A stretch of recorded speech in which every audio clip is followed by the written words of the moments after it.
The Zephyr Institute advertised itself as an elite wilderness training program for young aliens preparing for careers in exploration and survival. Students from 100 different worlds paid enormous sums to attend the week-long bootcamp on the hostile planet Krell 7. The program was designed to test mental fortitude, physical endurance, and problem-solving under extreme conditions. No alien had ever failed. No alien had ever complained. The program was considered the pinnacle of elite training. Then 20 humans showed up. They weren't supposed to be there. A clerical error had mixed up the registration for Krell 7 Wilderness Bootcamp with Krell 7 Camping Resort. The humans, college students and families looking for a weekend adventure, had no idea they were about to enter one of the galaxy's most demanding survival programs. When they realized the mistake, the program director, a stern Valerian named Commander Strax, considered sending them home. But the humans insisted on staying.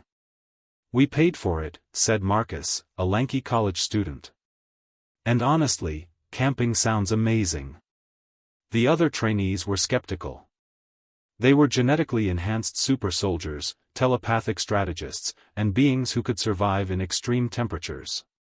The humans looked soft, unprepared, and completely out of place. Day 1 began at dawn. The trainees were dropped in the middle of Krell 7's savage wilderness with nothing but the clothes on their backs. The goal: survive for 7 days, navigate treacherous terrain, and reach the extraction point. The aliens immediately began establishing camp using advanced technology, thermal shields, water purification devices, nutrient synthesizers. They worked with military precision, each species utilizing their natural advantages. The Zephyrians used their wings to scout. The Crystallites used their intelligence to plan routes. The Krell used their strength to move obstacles. The humans sat around and discussed making a campfire. "We need rocks for a fire ring," Marcus explained to his confused groupmates. "Then we can use that dry wood over there. We'll need to find water, probably downstream from where we came from. And we should look for edible plants." An alien observer named Kess, a telepathic being monitoring the trainees, found this approach laughably primitive. Surely the humans would fail within hours. By day 2, something unexpected happened. The humans' campfire became the warmest place in the entire camp. When the Zephyrians' thermal shields malfunctioned, they found themselves huddling around human-built fires. The humans showed everyone how to construct proper shelters using natural materials, structures that lasted longer and required less energy than the aliens' high-tech alternatives. One human named Elena discovered edible plants others had missed. Another, David, fashioned fishing hooks from rocks and branches. Within 2 days, the humans weren't just surviving, they were thriving, and they were sharing their knowledge. By day 3, the real competition began. A section of the route required crossing a poisoned river.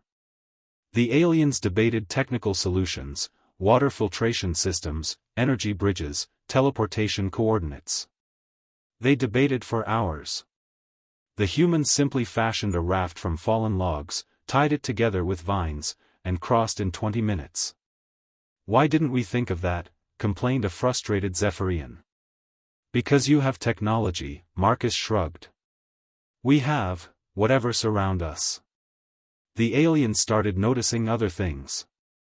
When it rained, humans didn't panic, they collected the water and used it.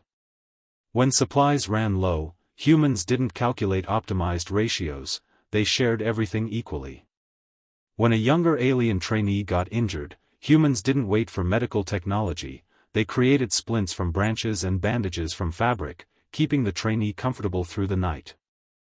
By day 5, the humans had become the unofficial leaders of the entire group. Other trainees followed their strategies. The camp had evolved into something neither purely technological nor purely primitive, a hybrid of both approaches. The final challenge was a race to the extraction point. The aliens deployed every advantage: speed, strength, telepathy, flight. But the humans moved differently. They didn't race, they navigated. They found shortcuts others missed. They helped struggling aliens over difficult terrain. They navigated by reading the landscape rather than relying on technology. When the first human reached the extraction point, the others weren't far behind. But they had also brought most of the other trainees with them. Commander Strax reviewed the results in stunned silence. The humans had not just survived, they had fundamentally outperformed every alien trainee in problem-solving, adaptability, and leadership. But more than that, they had transformed the entire program by refusing to compete individually. How is this possible? Strax demanded, staring at Marcus. Marcus smiled. We've been doing this for thousands of years. Camping trips, wilderness survival, living with what we have. My family camps every summer. We don't have fancy equipment, just knowledge, creativity, and each other. Kess, the telepathic observer, approached Marcus. You're telling me that humans excel at wilderness survival because of family vacations? And a lot of practice, Elena added. Humans have been surviving in the wilderness since before we had technology. It's in our DNA. We're really, really good at making do with nothing. By the end of the week, the Zephyr Institute made an unprecedented decision. They offered the humans positions as instructors.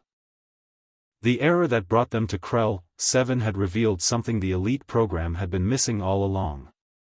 Sometimes the greatest survival skill isn't the most advanced technology or the most impressive genetics. It's the ability to stay calm, think creatively, adapt to anything, and help others do the same. It was, in short, exactly what humans had been doing since they first looked up at the stars and decided to explore. Kindly like and subscribe channel. Thank you.